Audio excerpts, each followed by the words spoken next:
Hello दोस्तों, नमस्कार। आपके अपने यूट्यूब चैनल पर आपका स्वागत है। इस वीडियो में हम बात करेंगे उन कंपनियों के बारे में जिनमें वीकेंड पर काफ़ी खबरें आई और खबरों के दम पर उन कंपनियों में काफ़ी एक्शन देखने को मिलने वाला है।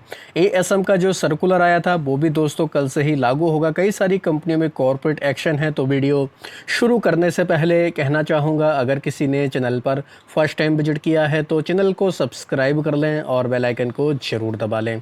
साथ ही हमारे दूसरे चैनल बिजनेस वर्ग, आप इसको भी सब्सक्राइब कर सकते हैं, बेल आइकन को हिट करके रख सकते हैं। 3 इंपॉर्टेंट वीडियो हैं दोस्तों जो आपके काम आने वाले हैं, आप चाहें तो इनको भी चेक कर सकते हैं। तो दोस्तों फ्राइडे को हमारे बाजार में ठीक ठाक परफॉर्मेंस देखने को मिला। हरे निशान में बाजार बंद हुए थे। फाइनली 25,000 के ऊपर निफ्टी 50 हमें देखने को मिला।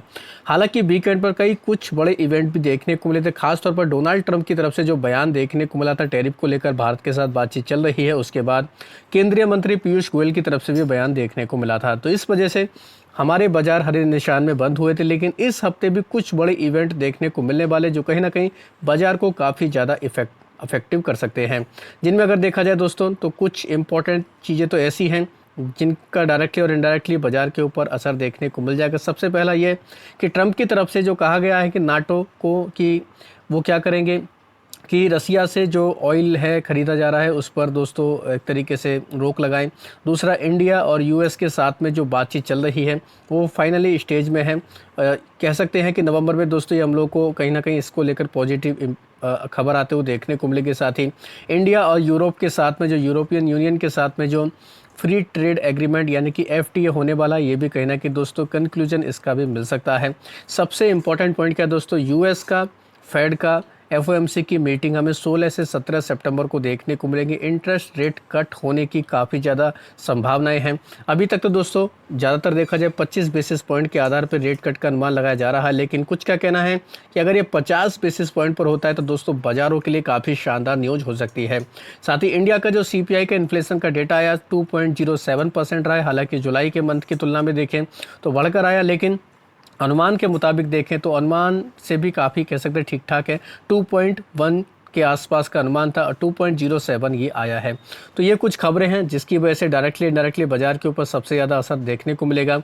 लेकिन कुछ कंपनियां हैं जिनमें खबरें हैं और खबरों के दम पर उनमें भी काफ़ी एक्शन देखने को मिलने वाला। जैसे इंजीनियर इंडिया, इसके ऊपर नज़र रख सकते हैं। 618 करोड़ रुपए का इस कंपनी को ऑर्डर मिला है। अफ्रीका की एक कंपनी है, फर्टिलाइजर कंपनी है, उसके साथ में इनको काम करना है। उस कंपनी ने इसको ऑर्डर दिया 24 मंथ में दोस्तों इनको काम कंप्लीट करना है। खासतौर पर देखा जाए तो पीएमसी और ईपीएमसी सर्विस दोस्तों इनको प्रोवाइड करनी है। तो ये कंपनी काफ़ी फोकस में रहेगी। साथ ही बात करेंगे शक्ति पंप इंडिया के बारे में। इस कंपनी को भी 374 करोड़ रुपए का महाराष्ट्र से एक बड़ा ऑर्डर मिला है। तो इस न्यूज़ की वजह से शक्ति पंप भी काफ़ी ज़्यादा खबरों में कल के दिन देखने को मिलने वाली है, इसके ऊपर भी नज़र रख सकते हैं। साथ ही बात करेंगे एएसएम टेक्नोलॉजी के बारे में। इसमें न्यूज़ देखने को मिली, कंपनी 250 करोड़ रुपये तमिलनाडु में इन्वेस्टमेंट करने वाली है। इसके जरिए कंपनी एक्सपेंड करेगी अपना ESDM design lead manufacturing system को। तो ये भी कह सकते हैं कंपनी काफ़ी लगातार फोकस में है। डीसीएक्स सिस्टम की बात करेंगे, इन्होंने एमओयू साइन किया तमिलनाडु सरकार के साथ में। ये दोस्तों रडार मैन्युफैक्चरिंग यूनिट के पर काम करेंगे। इजराइल की एक कंपनी के साथ में मिलकर ये काम करने वाले हैं। तो डीसीएक्स सिस्टम के लिए भी कहीं ना कहीं कह सकते हैं काफ़ी इंपॉर्टेंट खबर है और इस न्यूज़ की वजह से ये कंपनी काफ़ी फोकस में रहेगी। आदित्य बिरला कैपिटल की बात करेंगे, इन्होंने 3,400 करोड़ रुपये का फंड रेज किया है नॉन कन्वर्टेबल डिवेंचर के जरिए। 7.61% के पर एनम के रेट पर दोस्तों इन्होंने इसको ये जारी किया है। तो इस न्यूज़ की वजह से ये कंपनी काफ़ी फोकस में रहेगी। अडानी पावर के ऊपर नज़र रख सकते हैं। इस कंपनी को 2400 मेगावाट का थर्मल पावर प्लांट लगाने के लिए एलओआई मिला है। बिहार में इनको ये डेवलपमेंट करना है।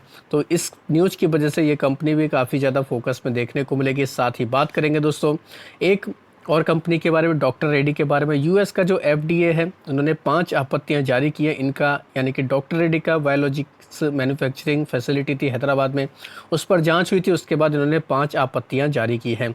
तो डायरेक्टली और इनडायरेक्टली कह सकते हैं डॉक्टर रेड्डी इस न्यूज़ की वजह से काफ़ी फोकस में कंपनी रह सकती है।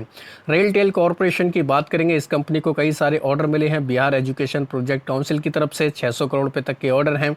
एक ऑर्डर 210 करोड़ रुपये का, और भी कई सारे मल्टीपल ऑर्डर हमें देखने को मिले। इसके अलावा 396 करोड़ रुपए का एक और ऑर्डर हमें देखने को मिला है। तो काफ़ी इंपॉर्टेंट खबर ये कह सकते हैं रेलटेल के लिए सामने आ रही है। जीएमआर एयरपोर्ट में देखा जाए तो इस कंपनी का बिजनेस का डेटा भी आया, तो इस वजह से ये कंपनी भी कल काफ़ी फोकस में रहेगी। जीएमआर एयरपोर्ट की तरफ से बताया गया कि इनका अगस्त का जो ट्रैफिक रहा है वो 3.5% तक घटकर आया। 93.5 लाख पैसेंजर ने यात्रा की है। इनके अलावा बात करेंगे दोस्तों अपोलो हॉस्पिटल्स के बारे में।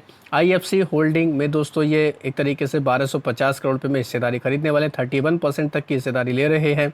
301 रुपये के भाव पर इन्होंने फ्लोर प्राइस रखा है। 41 करोड़ इक्विटी दोस्तों ये खरीदने वाले हैं। तो अपोलो हॉस्पिटल्स इस न्यूज़ की वजह से भी ये कंपनी भी काफ़ी फोकस में हमें देखने को मिल जाएगी। डायमंड पावर में 236 करोड़ रुपए का ऑर्डर मिला है इस कंपनी को अडानी एनर्जी सॉल्यूशन की तरफ से। तो अडानी एनर्जी सॉल्यूशन और डायमंड पावर ये कंपनियां भी काफ़ी बाजार के रडार पर रहेंगी। इन्फो एज में न्यूज़ देखने को मिले कि विसल ब्लोअर की तरफ से कंप्लेंट की गई है। रियल इस्टेट जो इनकी कंपनी है 99 एकड़, इसमें कुछ इन्होंने आपत्तियां जारी की है, कुछ शिकायतें दी है कि इसका उल्लंघन किया गया। इस वजह से ये कंपनी भी काफ़ी फोकस में देखने को मिलेगी। वेदांता की बात करेंगे। वेदांता की एक कंपनी है, उन्हें दोस्तों जो इनका डिस्प्यूट चल रहा था सेप्को के साथ में 3x660 का मेगावाट थर्मल प्रोजेक्ट देखने को मिलता है ये। तो इनके साथ में जो इनका डिस्प्यूट चल रहा था ये इन्होंने फिलहाल ख़त्म कर दिया। तो कहीं ना कहीं कह सकते हैं इस कंपनी के लिए भी काफ़ी इंपॉर्टेंट खबर है। बात करेंगे टाटा टेक्नोलॉजी के बारे में। टाटा टेक्नोलॉजी एक्वायर कर रहा है ES टेक ग्रुप को, जर्मनी की कंपनी। इसकी वजह से दोस्तों कंपनी ग्लोबल कैपेबिलिटीज़ अपनी बढ़ाएगी, अपना कंपनी एक्सपेंशन करने वाली है।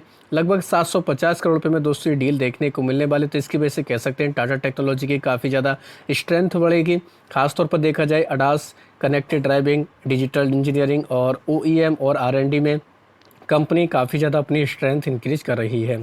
तो इस वजह से कह सकते हैं टाटा टेक्नोलॉजी के लिए काफ़ी शानदार न्यूज़ है। 100% की हिस्सेदारी ले रहे हैं। 75 मिलियन यूरो में दोस्तों ये हम लोग को ट्रांजैक्शन देखने को मिलने वाला है। तो टाटा टेक्नोलॉजी इस न्यूज़ की वजह से काफ़ी ज़्यादा ये कंपनी फोकस में देखने को मिलने वाली है। इनके अलावा बात करेंगे कुछ कंपनी में इस हफ्ते में स्प्लिट देखने को मिलने वाला, जिनमें GHP इंफ्रा प्रोजेक्ट में स्प्लिट 10 रुपये की फेस वैल्यू को 5 रुपये की फेस वैल्यू में स्प्लिट कर रहे हैं। 15 सितंबर इसकी हम लोग को दोस्तों एक्सडेट देखने को मिल रही, रिकॉर्ड डेट देखने को मिल रही। केसर एंटरप्राइज में स्प्लिट है 10 रुपये की फेस वैल्यू को 1 रुपये की फेस वैल्यू में स्प्लिट कर रहे हैं। इसकी भी देखा जाए अगर डेट 18 सितंबर है। जाइडस वेलनेस में स्प्लिट है 10 रुपये की फेस वैल्यू को 2 रुपये की फेस वैल्यू में स्प्लिट कर रहे हैं। 18 सितंबर इसकी रिकॉर्ड डेट है। Tourism finance corporation of India में 10 रुपये की फेस वैल्यू को 2 रुपये की फेस वैल्यू में स्प्लिट कर रहे हैं। 19 सितंबर इसकी भी हमें रिकॉर्ड डेट देखने को मिल रही है। इनके अलावा बात करेंगे ASM लिस्ट के बारे में। शॉर्ट टर्म के ASM की लिस्ट में 6 कंपनी आई हैं जो 15 सितंबर से सर्कुलर लागू होगा। देखा जाए तो इनमें एफोर्डेबल रोबोटिक ऑटोमेशन, इसके ऊपर नज़र रख सकते हैं। इलेक्ट्रॉर्मल इंडिया के ऊपर नज़र रख सकते हैं, ये कंपनी काफ़ी फोकस में रहेगी। बाहर निकलने वाली कंपनियों के नाम देख सकते हैं। ब्राइटकॉम ग्रुप है, जयकॉर्प लिमिटेड है, ऋषभ इंस्ट्रूमेंट, इनके ऊपर चाहें तो नज़र रख सकते हैं। साज होटल्स, ये कंपनी भी काफ़ी फोकस में रह सकती है। इनके अलावा लॉन्ग टर्म के ASM के लिस्ट की तरफ से काफ़ी बड़ी खबर देखने को मिली है। खासतौर पर देखा जाए इंडो थाई सिक्योरिटी को स्टेज 4 से निकालकर स्टेज 3 में डाला गया। ये कंपनी काफ़ी फोकस में रहेगी। साथ ही बाहर निकलने वाली कंपनी में कई सारी इंपॉर्टेंट कंपनियाँ जैसे BSE लिमिटेड, ये कंपनी बाहर निकल चुकी है ASM की लिस्ट से। बालाजी फॉस्फेट, ये कंपनी बाहर निकली है। BPL लिमिटेड, इसके ऊपर भी नज़र रख सकते हैं। CCL product India limited, Cochin shipyard, data patterns, ये सभी कंपनियां ASM से बाहर निकल चुकी हैं। इनके अलावा ऑयल कंट्री ट्यूबुलर और तापी फ्रूट प्रोसेसिंग, ये सभी कंपनियां काफ़ी फोकस में रहेंगे। तो आप चाहें जरूर इन कंपनियों के ऊपर कल के दिन नज़र रख सकते हैं। तो दोस्तों ये थी कुछ खबरें, कुछ इंपॉर्टेंट अपडेट जिनकी वजह से इन कंपनियों के ऊपर काफ़ी एक्शन देखने को मिल जाएगा। तो आप भी चाहें इनको अपने रडार पर रख सकते हैं। तो आशा करता हूँ दोस्तों आपको ये वीडियो अच्छा लगा होगा। वीडियो अगर पसंद आया तो चैनल को सब्सक्राइब कर लें, बेल आइकन को दबा लें, ज़्यादा से ज़्यादा लोगों में शेयर करें। धन्यवाद दोस्तों, बाय बाय।